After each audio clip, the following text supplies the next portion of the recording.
ఈ వాక్యాన్ని వీక్షిస్తున్న సహోదరి సహోదరులందరికీ క్రీస్తు పేరట వందనములు. ఈరోజు వాక్యం ద్వారా దేవుడు మనతో చెబుతున్న మాట, వీరందరూ యేసు అను వేరొక రాజున్నాడని చెప్పి కైసరు చట్టములకు విరోధంగా నడుచుకునివారు అని కేకలు వేసిరి. అపోస్తుల కార్యములు 17వ అధ్యాయం 7వ వచనము.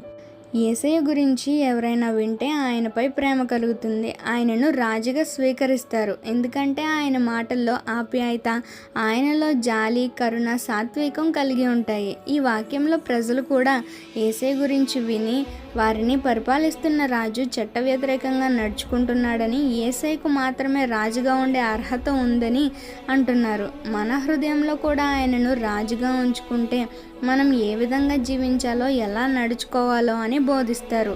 ఈ లోకంలో ఎవరిని నీకు అధిపతిగా ఉంచుకున్నా వారిని దగ్గర నుండి ఏదో ఆశించి మాత్రమే నిన్ను స్వీకరిస్తారు. కానీ నా యేసయ్య అలా కాదు. తనలో ఉన్న రాజరికం నిన్ను సరిచేస్తుంటే, తనలో ఉన్న ప్రేమ నీకు మంచి స్నేహితునిగా నీ తోడై ఉండి నడిపిస్తుంది. నీవు కోరుకునే రాజుపై ఆధారపడి ఉంటుంది నీ జీవితం. మరి నీకు రాజుగా ఎవరిని ఉండాలని నువ్వు కోరుకుంటున్నావు? ఈ చిన్న సువార్త పరిచర్యలో మీ సహోదరులు. God bless you. ఆమేన్.